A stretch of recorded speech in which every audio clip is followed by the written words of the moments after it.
Merci en tout cas de participer à cette table ronde. C'est un sujet assez historique puisque nous allons parler de l'ouverture à la concurrence des transports publics franciliens. Il y a plusieurs enjeux, hein. Ça va transformer les transports des franciliens, mais également redistribuer la donne du marché. On parle d'un marché de 2,5 milliards d'euros annuels qui seront ouverts en 2 temps. Alors, quels sont les enjeux économiques de cette ouverture à la concurrence? Comment vont réagir les opérateurs historiques? Faut-il s'attendre à l'arrivée d'opérateurs étrangers? Et enfin, quelles implications en termes d'infrastructure? Toutes ces questions, nous allons en discuter ensemble. Monsieur Lebras, peut-être que vous pouvez nous faire une petite photographie de ce que cet événement historique va impliquer et peut-être recontextualiser dans une trame historique cet événement. Oui, bonjour. Donc Guy Lebras, je suis le directeur général du groupement des autorités responsables de transport. Nous sommes surtout actifs sur la province. Donc en fait, je vais essayer d'apporter un éclairage de ce qui se passe en province et effectivement donner quelques perspectives par rapport à l'Île-de-France. Bien évidemment, nous sommes aussi présents en Île-de-France puisque Île-de-France Mobilité est aujourd'hui notre plus gros adhérent. Le GART représente 210 collectivités, autorités organisatrices de la mobilité et autorités organisatrices de transport, dont les régions, effectivement, qui, depuis la loi NOTRe, ont la responsabilité des transports scolaires et des transports interurbains, ce qui est une nouveauté, les départements ayant perdu leurs compétences transport pour la province, mais pas pour l'Île-de-France. Dans l'Île-de-France, les départements ont toujours cette compétence, mais qui s'exerce au travers du syndicat mixte, du syndicat Île-de-France Mobilité. Alors, la concurrence, c'est quelque chose que dans les transports urbains, nous connaissons depuis très longtemps, puisque depuis quasiment la loi d'orientation des transports intérieurs, puis ensuite les lois Sapin, première et puis la loi SRU, nous avons véritablement une concurrence dans les réseaux de transport urbain de province. Aujourd'hui, pour vous donner un chiffre relativement, je dirais, précis, un tiers des délégations de services publics, alors déjà 80% des réseaux de transport urbain en France sont gérés par des délégations de services publics, donc un couple entre l'autorité organisatrice de la mobilité qui décide de la consistance de l'offre, qui décide de la tarification, qui participe à la politique commerciale, et un opérateur qui applique la politique de l'autorité organisatrice en termes de mobilité, qui définit la politique commerciale et qui est responsable de la mise en œuvre de l'offre technique pour opérer le réseau. Donc 80% de délégations de services publics. Et dans ces délégations de services publics, qui sont, je dirais, d'une durée moyenne entre 5 et 8 ans, il y a un tiers de ces délégations qui ne sont pas reconduites avec l'opérateur sortant.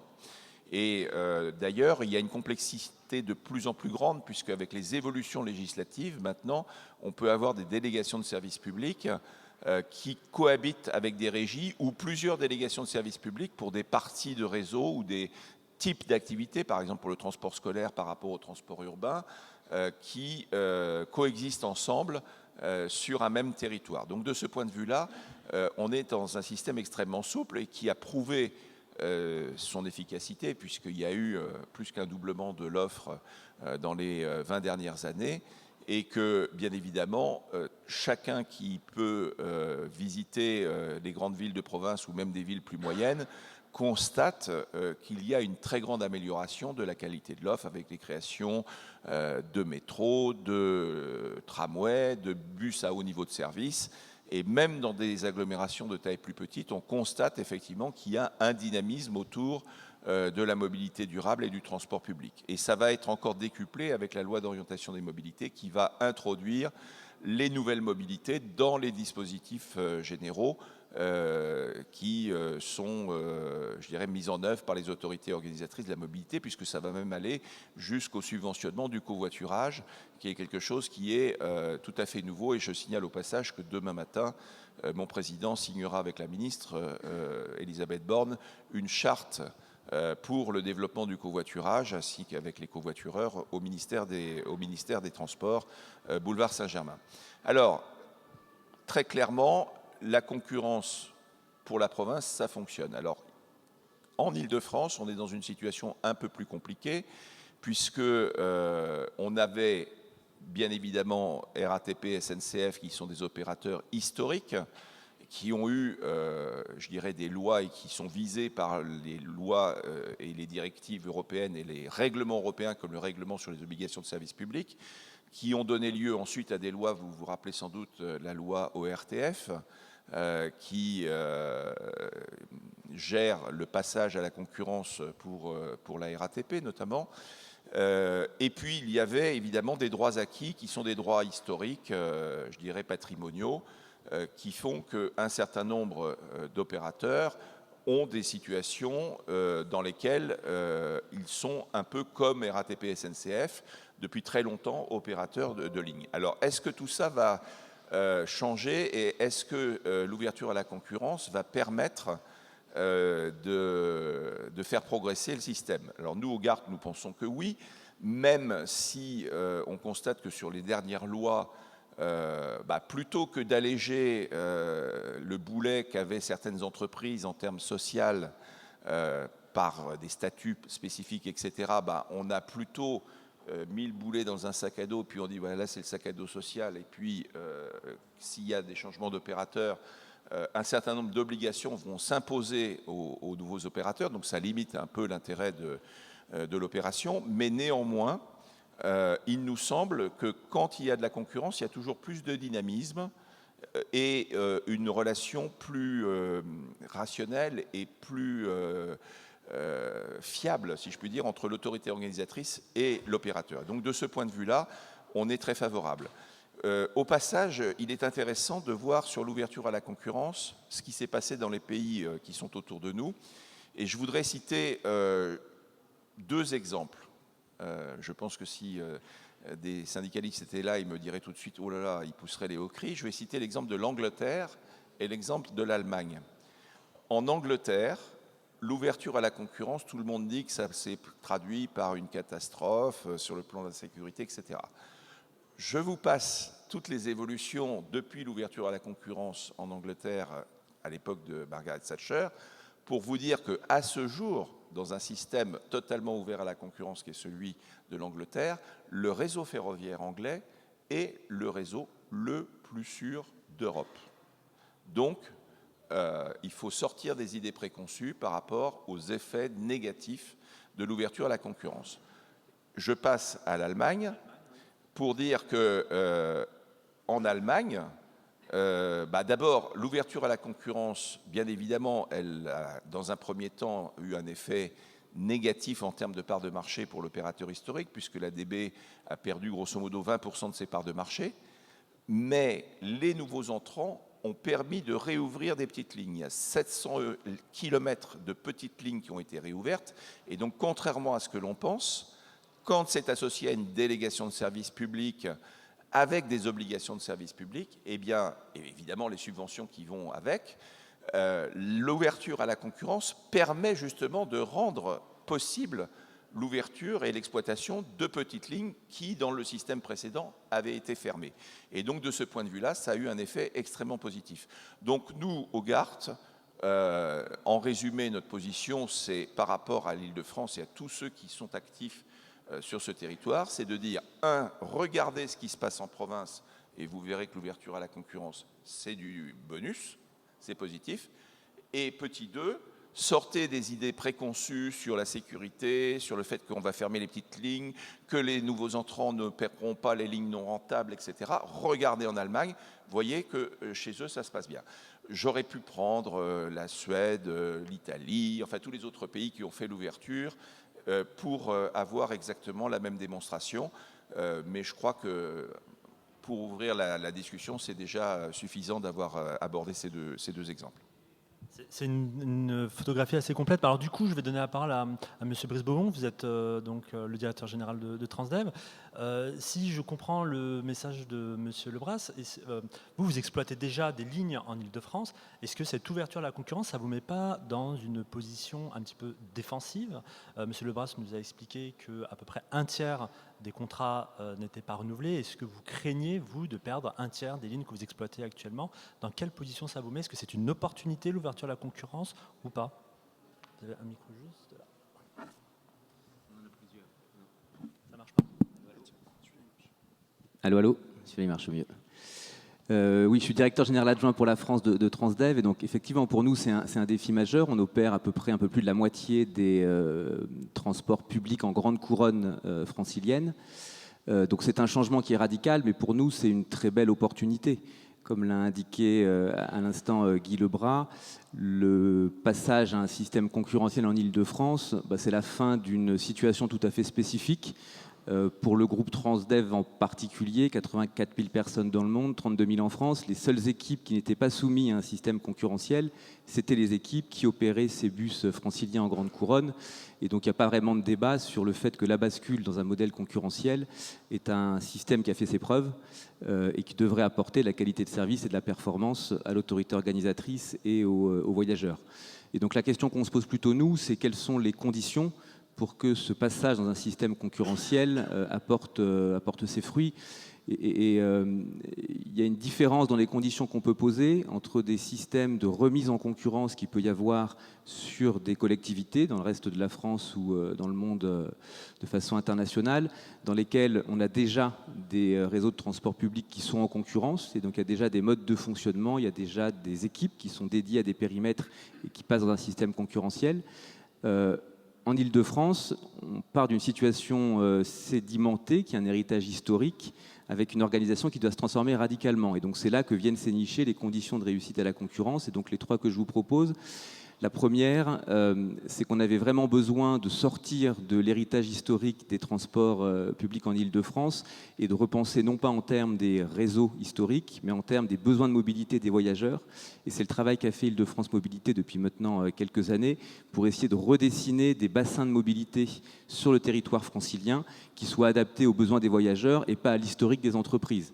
Donc pour nous, entreprises, c'est une difficulté parce qu'on a des modes de fonctionnement, des organisations, des sociétés juridiques. Et puis ce qu'Île-de-France Mobilité nous demande, c'est de faire éclater tout ça pour répondre aux besoins de mobilité. Et donc on passe ainsi d'un système dans lequel, sur la grande couronne francilienne, on avait 147 contrats à un système de 47 périmètres qu'il va falloir opérer. Et donc naturellement, une fois qu'on a dit que c'est la bonne façon de répondre aux besoins de mobilité, la question que ça pose, c'est comment derrière les sociétés s'organisent pour pouvoir y répondre. Donc le premier besoin, c'était celui-là, d'avoir des bassins de mobilité qui soient pertinents. Le deuxième que je vous soumets, c'est de ne pas oublier les conducteurs et les conductrices et puis toutes les équipes qui font fonctionner ces réseaux. Et autant sur le premier élément, on est tout à fait dans les temps et les bassins sont définis, décrits et correspondent à ce qui est nécessaire, autant sur les règles juridiques et les règles sociales qui s'appliquent aux conducteurs, aux mécaniciens, aux managers aujourd'hui en Île-de-France, elles ne sont pas encore finalisées. Et ça, c'est un sujet de préoccupation pour nous. C'est les règles juridiques qui sont prévues dans la loi LOM qui vient tout juste d'être adoptée. Et donc on est un peu décalé en raison du retard qui a été pris par la loi LOM. Et donc toute la profession et Transdev en particulier, on est très allant sur la conclusion de l'accord de branche, l'accord collectif, qui doit être à présent adopté pour pouvoir mettre en place les dispositifs qui permettront d'assurer le transfert des conducteurs, des conductrices dans des bonnes conditions. Il y a des gens qui travaillent aujourd'hui, qui sont dans des sociétés qui sont l'héritage de l'histoire. On leur dit demain tout ça va changer, les sociétés vont plus être les mêmes, les périmètres vont être différents et il faut aussi qu'on soit vigilant sur ces sujets-là. Et donc très rapidement, les discussions s'ouvriront notamment au sein de la FNTV pour pouvoir mettre en place ce système-là.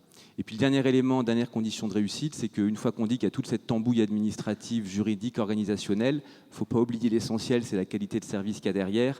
Et donc de ce point de vue-là, le travail a été fait pour fixer des contrats qui donnent aux autorités organisatrices et aux entreprises qui y répondront les leviers pour améliorer le service. C'est bien beau de dire on passe dans un modèle concurrentiel, il a fait ses preuves ailleurs, mais la concurrence en tant que telle, ce n'est pas une fin en soi, c'est juste un moyen pour optimiser le service. Et donc ce qui est important, c'est de pouvoir donner aux entreprises qui vont opérer ces réseaux-là les leviers pour progresser et proposer un service de meilleure qualité. Donc il y a des éléments qui sont assez évidents, du type la durée de ces contrats.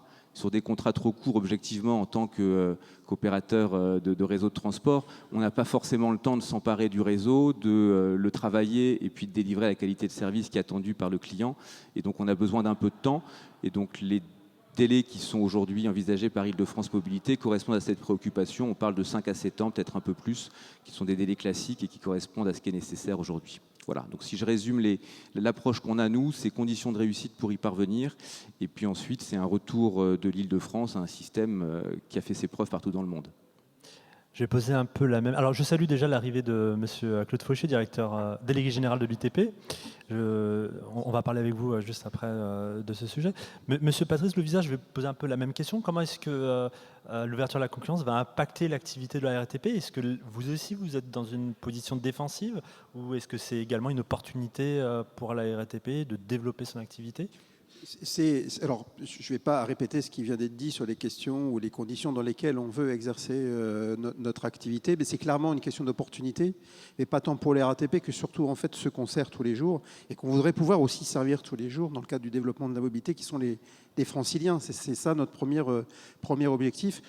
Donc quelque part, même si on veut être conscient et attentif sur les conditions de cette mise en concurrence, on veut surtout en fait pouvoir satisfaire nos clients, nos voyageurs et nos futurs voyageurs en fait en Île-de-France. Il y a effectivement pour moi deux composantes, c'est tout ce qui relève en fait de la qualité de service, parce qu'on sait très bien que quand on met en concurrence, on va venir challenger, on va mettre une dynamique autour de ça, et chaque transporteur va vouloir relever le défi un peu mieux encore que son voisin.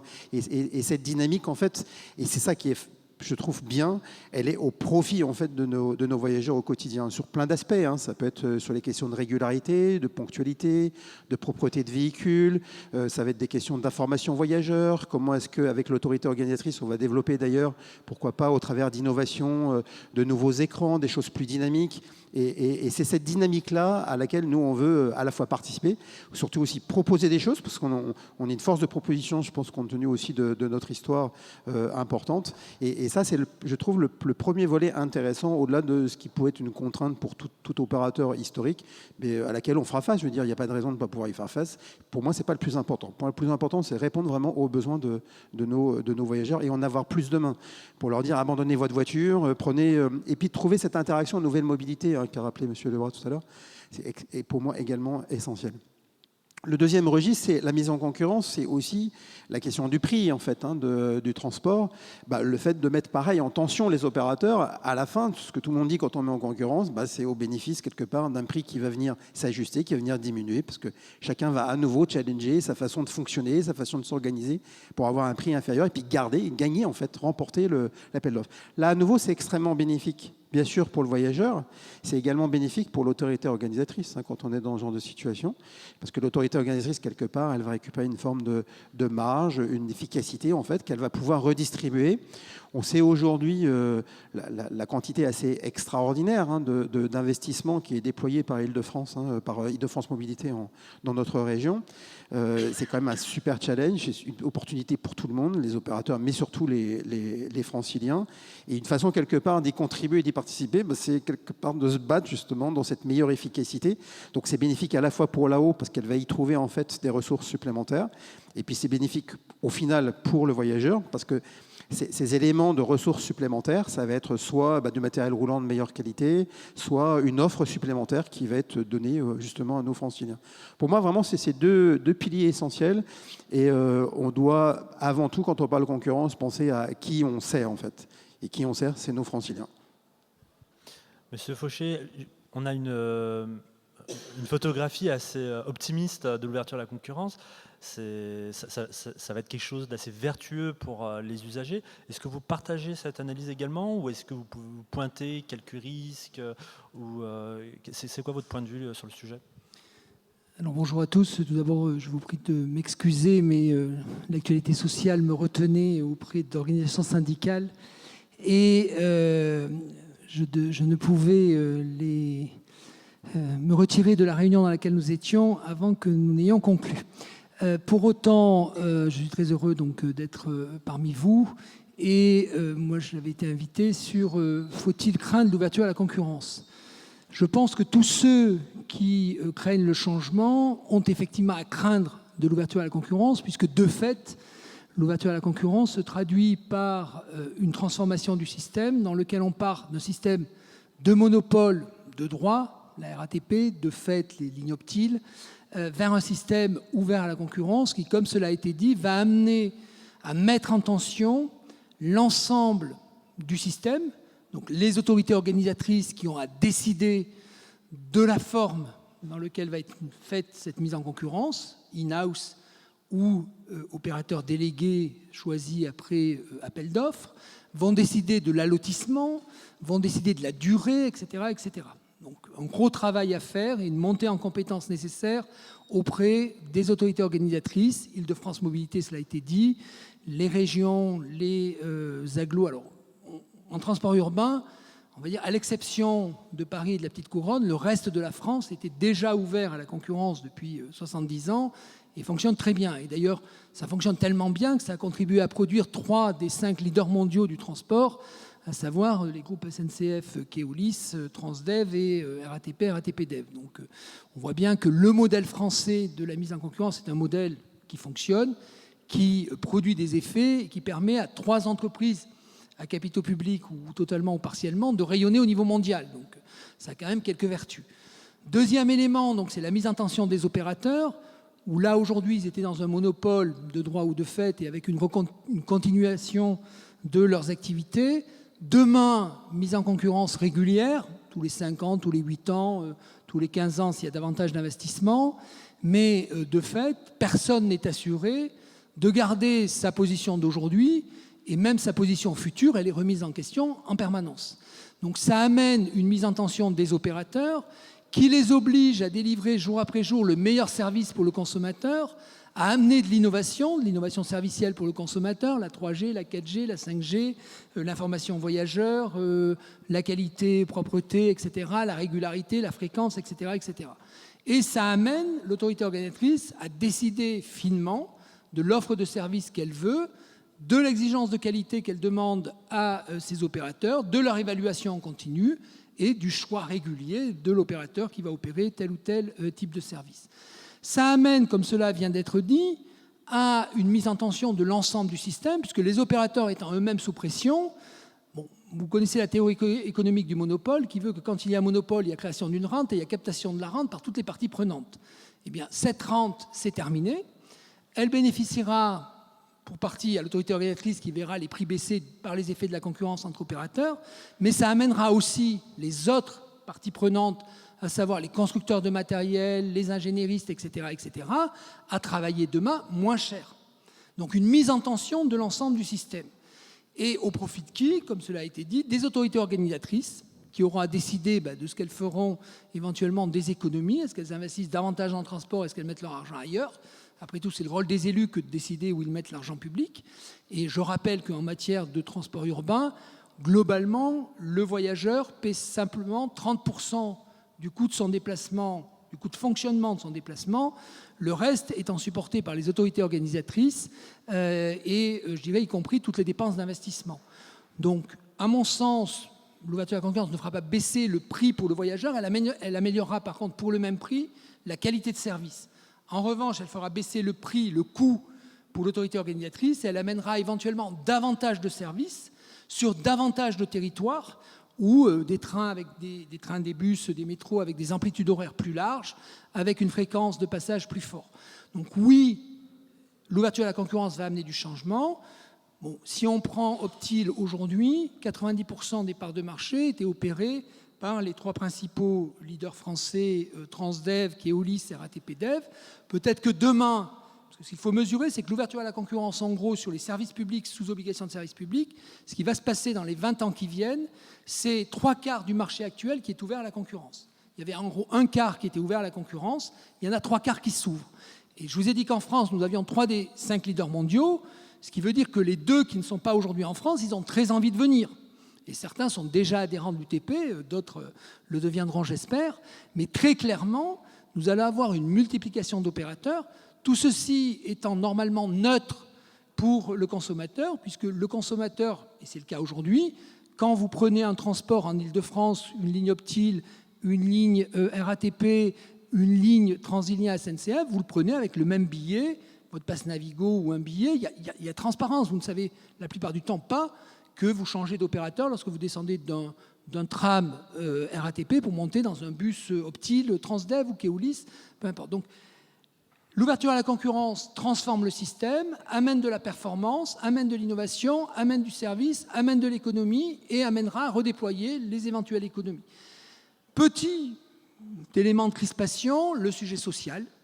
Voilà, parce que ce n'est pas simple de transformer un système dans lequel vous avez côté département bus, là, chez Patrice Lovisa, 22 000 salariés qui sont appelés au 1er janvier 2025 à éventuellement changer d'employeur. Côté Optil, vous avez 10 000 salariés chez Transdev, Keolis, RATP Dev, Lacroix-Savac, etc., qui eux aussi s'interrogent sur qui sera leur employeur de demain. Donc la loi d'orientation des mobilités, ex-article 39, alors depuis sa promulgation, je n'ai pas regardé quelle était la nouvelle numérotation de l'article, mais définit les conditions relatives au transfert des personnels et aux négociations sociales qui doivent intervenir tant côté FNTV que côté UTP pour les réseaux Optil par rapport aux questions de transfert de personnel. Donc oui, le changement est un irritant. Il paraît que les Français, nous sommes conservateurs, dont acte, mais il peut y avoir des crispations sociales. Pour le moment, par rapport à l'ouverture à la concurrence, il n'y a pas eu de jour de grève au seul motif de l'ouverture à la concurrence dans le transport urbain francilien. Il y en avait eu, comme vous le savez, sur le sujet ferroviaire à travers la loi Nouveau Pacte ferroviaire en 2018. Bon, on n'est pas à l'abri de quelques mouvements sociaux, le moment venu, etc., etc. Mais clairement, l'ouverture à la concurrence sera d'abord le fait de l'autorité organisatrice, Île-de-France Mobilité en Île-de-France, les régions pour les transports ferroviaires régionaux ailleurs, et sera un processus progressif, mais relativement impactant, notamment sur IDFM 2021 et RATP 2025, par rapport au changement que va induire le libre choix qu'aura IDFM de choisir son opérateur pour une durée déterminée pour les différents services dont elle est responsable. Voilà la manière dont nous voyons les choses. Et côté UTP, il se trouve que nous avons pour adhérents tous les opérateurs de transport urbain, et notamment mes deux camarades qui sont ici présents. Nous travaillons à construire une ouverture à la concurrence réussie pour l'ensemble des parties prenantes, et y compris pour les salariés, parce qu'on ne saurait réussir sans impliquer les salariés et sans leur donner les garanties sociales nécessaires par rapport à cette transformation historique du secteur, transformation que le secteur n'avait pas connue, j'allais dire, depuis quasiment les années 40. Justement, vous évoquiez l'aspect social. Tout à l'heure, Guy Lebras nous parlait du sac à dos social qui contraint un opérateur qui reprend une ligne de reprendre les salariés aux mêmes prestations sociales. Est-ce que ça ne biaise pas la mise en concurrence, en tout cas la marge de manœuvre qu'aurait un nouvel entrant pour repenser le périmètre, en tout cas le modèle de la ligne, et donc finalement avoir la même prestation au même coût, au même niveau de qualité? Je ne sais pas qui veut répondre, peut-être Claude Fauché. Oui, mais le micro. je veux bien vous répondre, parce que sur ce sujet-là, l'UTP a été très impliqué. Mais je rappelle que nous vivons dans une démocratie qui est la France, chacun sait, les 3000 pages du Code du travail, etc. Il se trouve que vous avez un article du Code du travail, le L1224.1, qui prévoit un principe de transfert des personnels attachés à une activité lorsqu'il y a transfert de l'activité d'une entreprise à une autre. Et les journalistes, vous êtes bien placés pour le savoir. Je sens que vous avez un cas particulier qui est la clause de conscience pour refuser le transfert, le cas échéant. Et qu'il n'y avait aucune raison que les principes généraux du Code du travail ne s'appliquent pas aux salariés du secteur du transport public. Ce ne sont pas des salariés ayant des droits moindres que les autres. Donc, premier principe, application des principes du Code du travail. Il se trouve que ces salariés, de par leurs activités, sont astreints à des obligations de service public, puisque c'est cela même qui justifie le fait qu'il y ait une autorité organisatrice qui finance ces services, qui impose la continuité du service 7 jours sur 7, 24 heures sur 24. Et si vous prenez en Île-de-France, dans certains territoires, le seul service public qui continue à être effectif, c'est bien le transport public. Vous avez des territoires que la République a abandonnés, où, y compris les pompiers, aujourd'hui se font caillasser. Il arrive que les bus se fassent caillasser, ils s'arrêtent 2-3 jours, mais il y a des territoires en Île-de-France dans lesquels assurent le service public, la continuité du service, les salariés. Et donc, il est légitime que soient définies les conditions sociales de cette ouverture à la concurrence et les conditions par lesquelles les salariés seront transférés. Et en l'occurrence, en application de la règle du Code du travail, les salariés transférés continueront à bénéficier pendant une durée maximum de 12 plus 3 mois des conditions sociales de leur précédent employeur, ni plus ni moins qu'ailleurs. Et il est prévu, au regard des conditions particulières d'exercice de la profession en Île-de-France, un décret socle, cadre social territorial, qui viendra définir par un texte réglementaire des conditions sociales particulières applicables aux salariés concernés, qui s'imposeront à l'ensemble des entreprises du secteur du transport urbain en Île-de-France. Et il est prévu une négociation pour ce qui concerne le transport interurbain. Donc là-dessus, ce n'est ni plus ni moins que l'application des lois de la République et leur adaptation au secteur des transports. Qui peut considérer que nos salariés ne méritent pas de se voir appliquer la loi? Personne. Monsieur Guy Lebras, vous vouliez réagir? Non, mais moi je suis globalement d'accord avec ce que vient de dire Claude Fauché. Dans ce domaine, il y a évidemment, il faut être pragmatique, il y a le souhaitable et il y a le possible. Le souhaitable, c'est que évidemment les autorités organisatrices aimeraient que les conditions d'emploi des salariés du monde du transport public soient les mêmes partout en France, sachant que bien évidemment il y a des spécificités franciliennes, il y a des quartiers où c'est compliqué. J'ai moi-même une fille qui a été enseignante à Clichy-sous-Bois, donc je peux vous dire que je sais exactement ce que c'est que de vivre et de travailler dans des cités difficiles, mais elles existent aussi en province, ces cités difficiles. Et il y a aussi les mêmes difficultés. De la même manière, sur les régimes de retraite, je ne ferai que reprendre les propos du Premier ministre, Édouard Philippe, qui disait qu'un conducteur de bus au Havre, il a des conditions de travail qui peuvent sembler comparables à celles qu'on peut avoir en Île-de-France, et que donc on pourrait espérer que les systèmes soient unifiés. Mais ça, c'est le souhaitable. Et puis il y a le possible. Pour nous, ce qui est le plus fondamental, c'est qu'il y ait l'ouverture à la concurrence. C'est qu'effectivement, il y ait cette mise en tension des opérateurs. Moi, mise en tension, c'est un mot que j'aime pas tellement, c'est une expression que j'aime pas tellement, j'aime plutôt une motivation, une émulation, voilà, des opérateurs, et une émulation aussi des autorités organisatrices, parce que quand il faut concevoir des appels d'offres, il faut y réfléchir. On n'est pas dans un système, si je puis dire, où on laisse les choses au fil de l'eau avancer, ce qui peut parfois être une tendance dans les systèmes où il n'y a pas de concurrence. Donc, de ce point de vue-là, oui, le possible, c'est effectivement de tenir compte du corps social, de tenir compte du droit du travail et de faire en sorte que tout cela fonctionne bien. Je voudrais apporter une petite anecdote qui, en fait, est un souvenir que j'ai de la période pendant laquelle j'étais chez un opérateur qui était très présent en Allemagne et qui, à cette époque-là, se plaignait que finalement, l'ouverture à la concurrence, le dumping social, il provenait plus de l'opérateur historique que des nouveaux entrants. Et il y a eu à un moment une égalisation, enfin un accord qui a été passé entre les nouveaux entrants et l'opérateur historique en Allemagne pour faire en sorte que la DB ne fasse pas n'importe quoi en termes salarial, etc. Et donc de ce point de vue-là, les choses sont revenues dans l'ordre.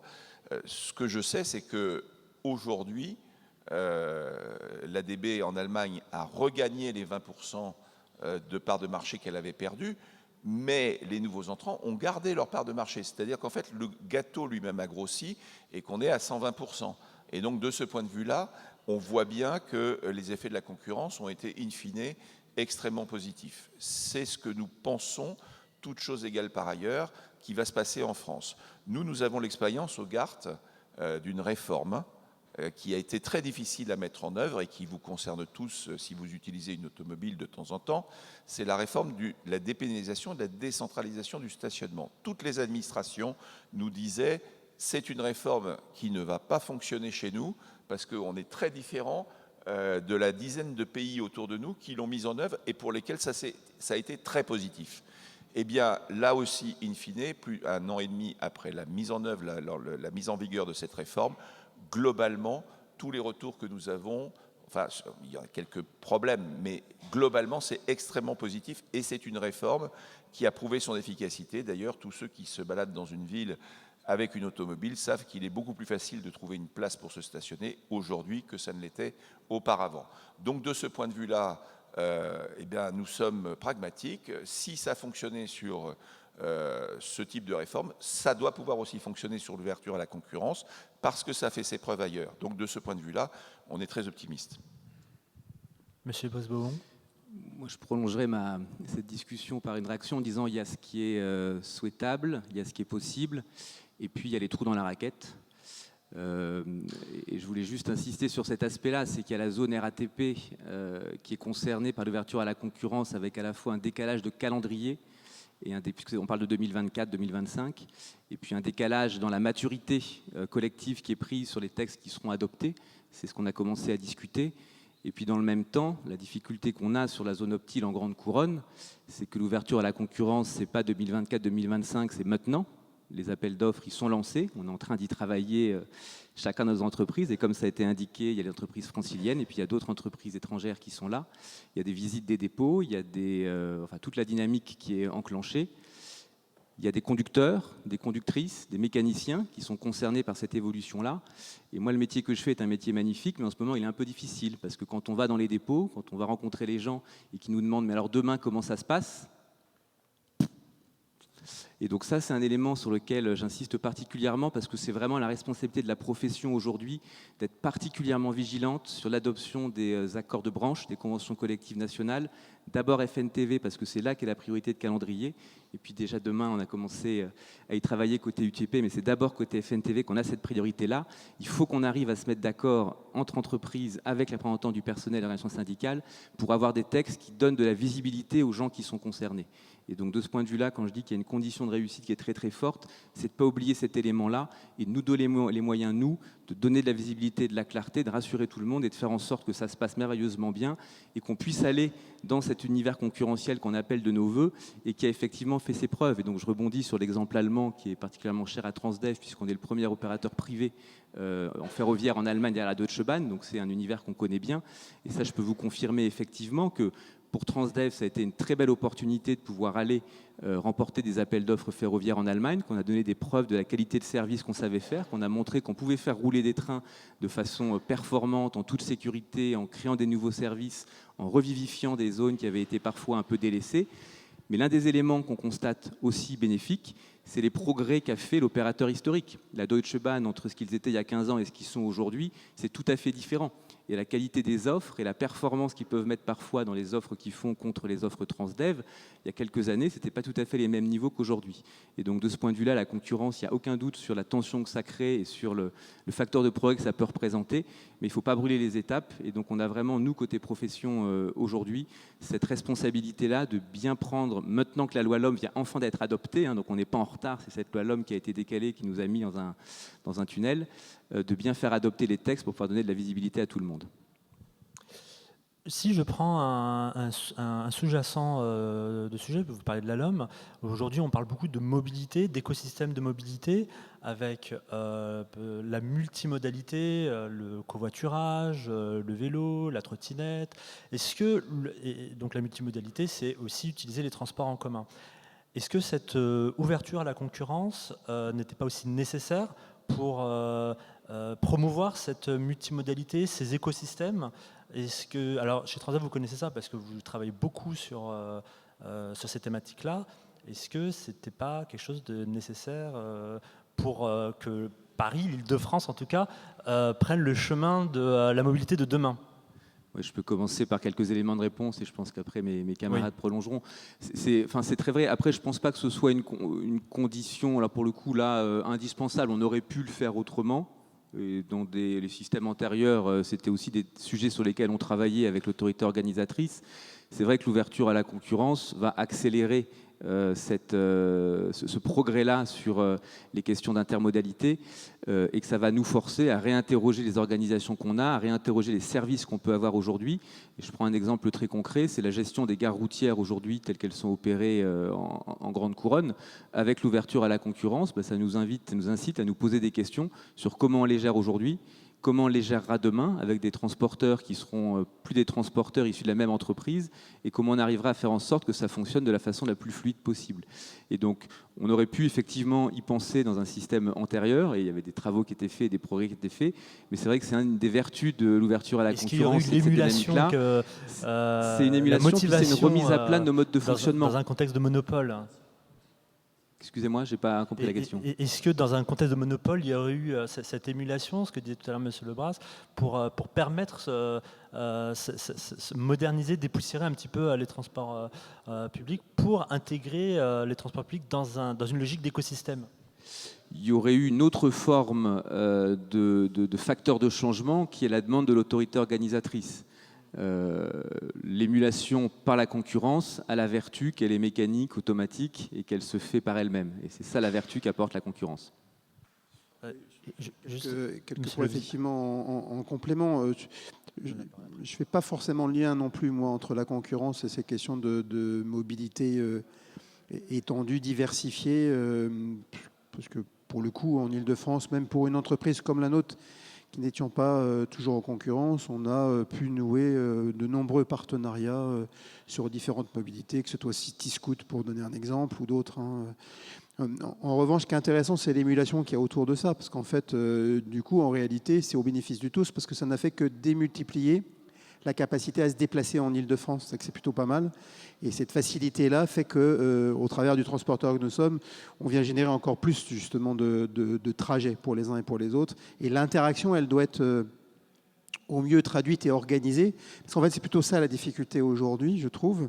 Et il y a tout un travail à faire avec les communes pour justement à la fois bien adresser l'espace public, parce que ces nouvelles mobilités, on l'a vu d'ailleurs, ne serait-ce que pour donner un statut à la trottinette. Vous avez bien vu que ce n'était pas une question de mise en concurrence, c'était vraiment une question fondamentale pour les franciliens de pouvoir utiliser tous les jours la trottinette. Et ça, c'est intéressant que de travailler sur cet espace public, comment on le partage.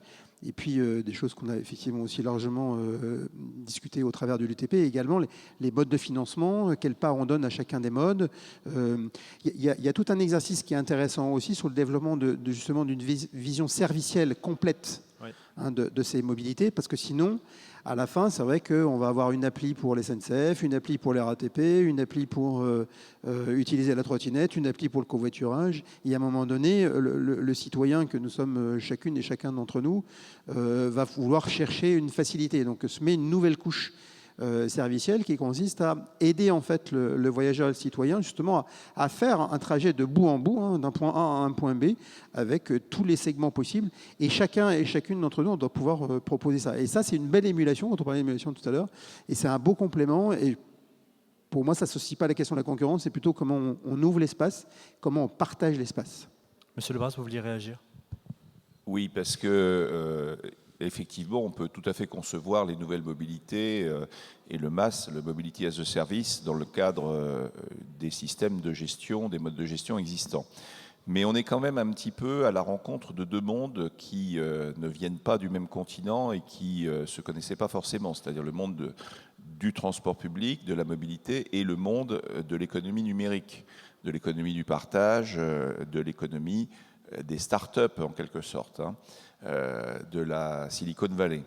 Et de ce point de vue-là, on se rend compte que ces mondes-là ont un peu du mal à parler ensemble et à se comprendre. Et il y a quelque chose de très important, de très novateur et de très intéressant dans la loi d'orientation des mobilités, c'est qu'à côté du mode de gestion direct de la délégation de service public apparaît la notion de licence.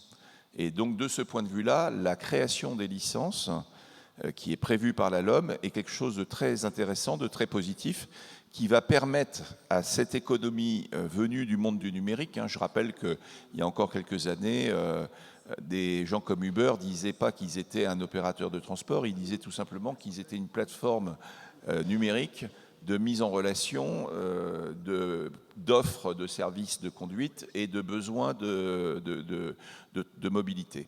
Donc de ce point de vue-là, les choses ont évolué et cette notion de licence qui apparaît est très intéressante. Donc article 18, je vous donne les anciennes numérotations, la possibilité de faire des expérimentations, article 14, et tout ça va être très intéressant. Et c'est une contrainte forte pour les opérateurs de nouvelles mobilités.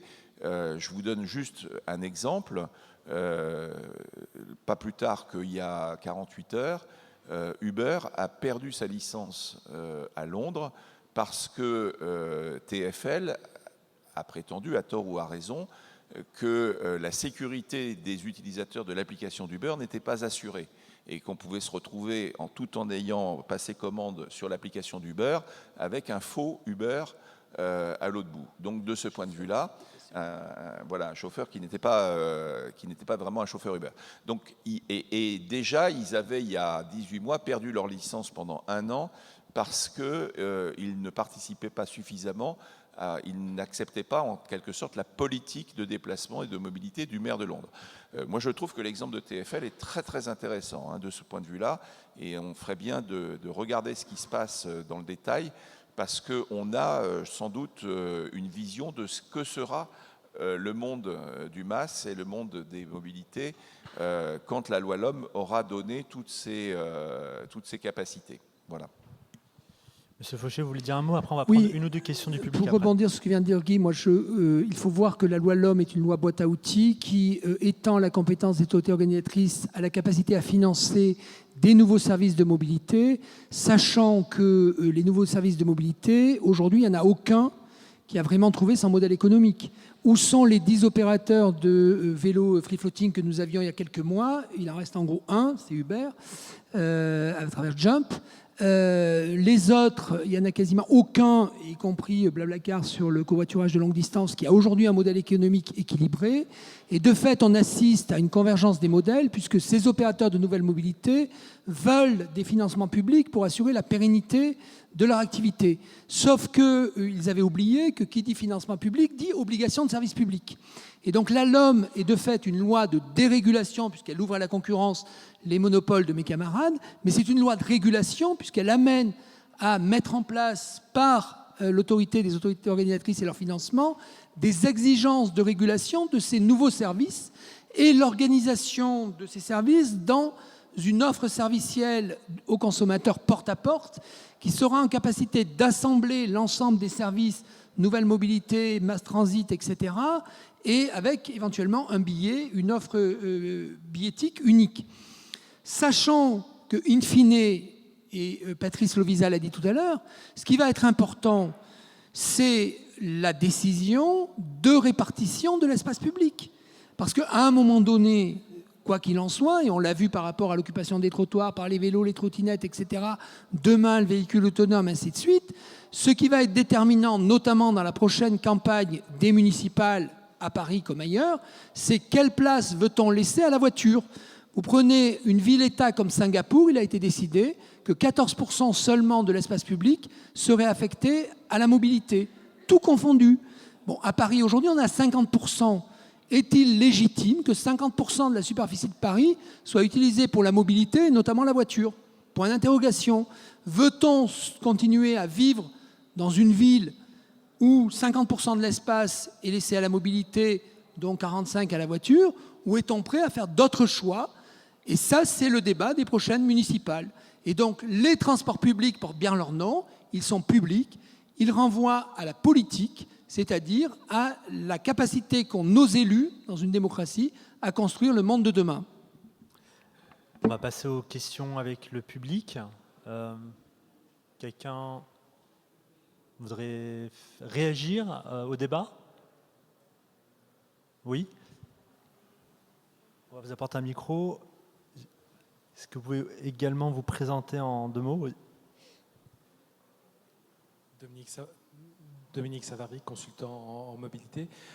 On n'a pas parlé des utilisateurs. Est-ce que ça ne va pas changer la relation que les opérateurs, les AOM, ont avec les voyageurs? Alors, ça c'est un débat que nous avons eu effectivement dans la préparation de la loi d'orientation des mobilités. Le point très important, c'est que nous souhaitions qu'il y ait une garantie apportée par la loi sur l'absence de désintermédiation entre l'autorité organisatrice de la mobilité et l'utilisateur. C'est la raison pour laquelle, notamment avec l'article 11, sur lequel nous avons travaillé de manière très détaillée, on a introduit la notion de place de marché. Grosso modo, quand vous allez sur Amazon pour acheter un produit quelconque, soit vous l'achetez à Amazon, soit vous l'achetez à un tiers. Quand vous l'achetez à un tiers, vous savez que vous l'achetez au tiers, vous l'achetez au prix voulu par le tiers et vous êtes facturé par le tiers. En l'occurrence, et donc c'est la notion de place de marché. Et de ce point de vue-là, l'article 11 de la LOM garantit que nous sommes dans un système de place de marché et que donc l'autorité organisatrice est maître et maîtresse du tarif auquel est vendu le service, de la consistance du service, et qu'elle connaît l'identité, en quelque sorte, le profil de la personne qui va acheter. Donc de ce point de vue-là, c'est quelque chose qui nous paraît effectivement plutôt protecteur et intéressant, qui devrait sans doute limiter l'impact des GAFA dans le MAS. Nous pensons que les GAFA sont une opportunité malgré tout, qu'il y aura une extension, je dirais, du marché grâce à eux, mais nous souhaitons maîtriser les choses et faire en sorte qu'il n'y ait pas cette désintermédiation avec le client final, l'usager. Mais sur le plan symbolique, il faut être clair. Vous aviez des monopoles, donc vous aviez des usagers du service public. Lorsque vous êtes dans un système en concurrence, vous avez des clients ou des voyageurs. Et symboliquement, ce n'est pas la même chose de parler à un client que de parler à un usager. Le terme d'usager est usager. Une autre question ? Madame ?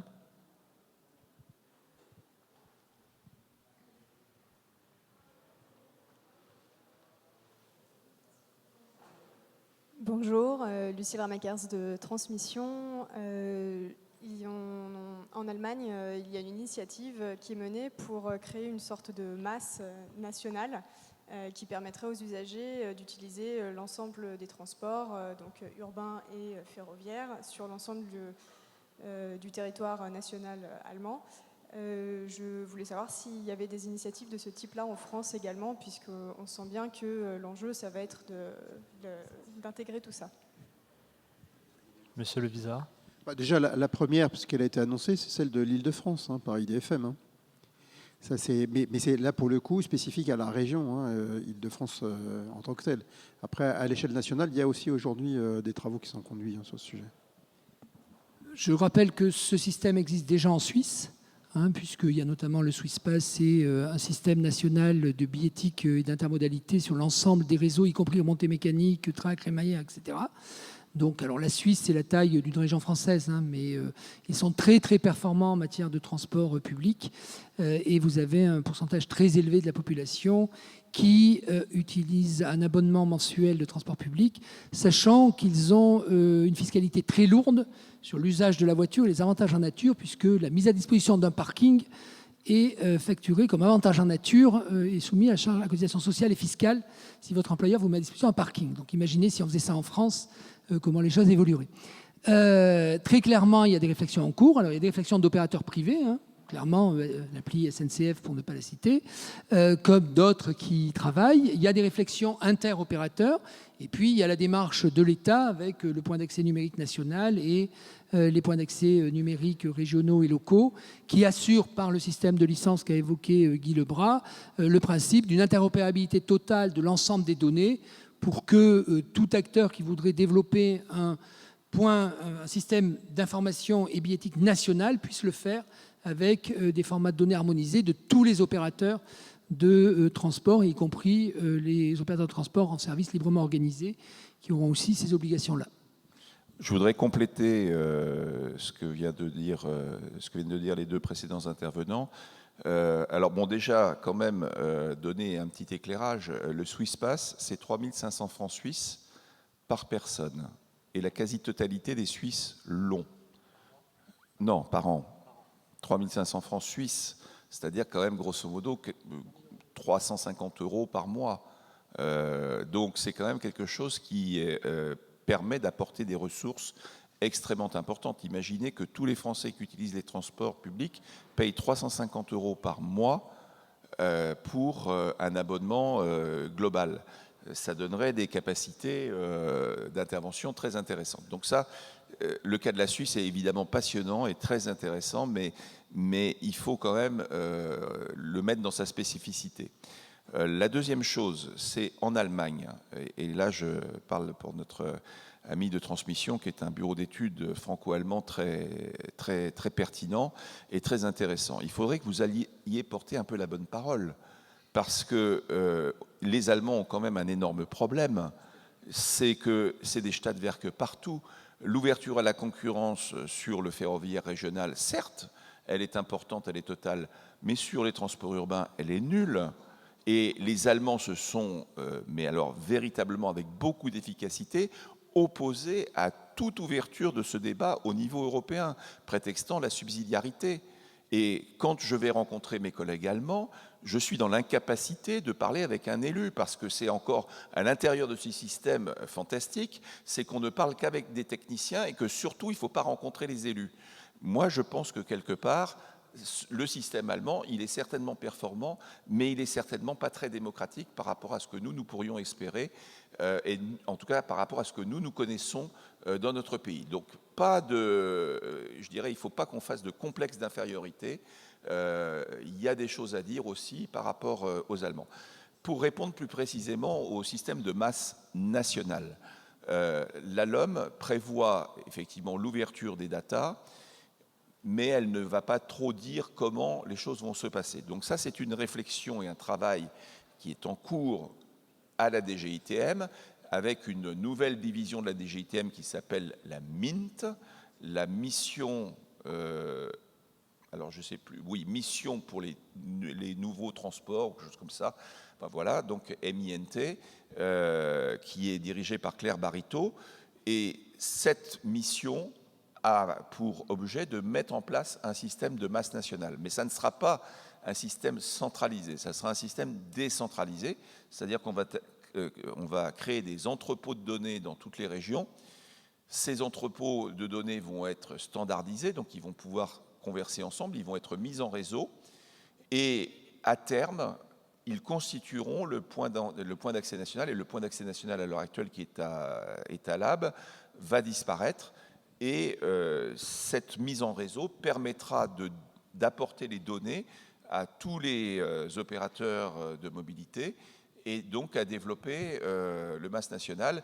Et de ce point de vue-là, il y aura très probablement à terme une interopérabilité qui fera que peut-être aujourd'hui, avec la carte Corrigo qui vous permet de voyager dans toute la Bretagne, vous pourrez aussi peut-être éventuellement voyager dans toute la région Auvergne-Rhône-Alpes ou autres régions. Donc de ce point de vue-là, on y travaille. Ça n'est pas si simple.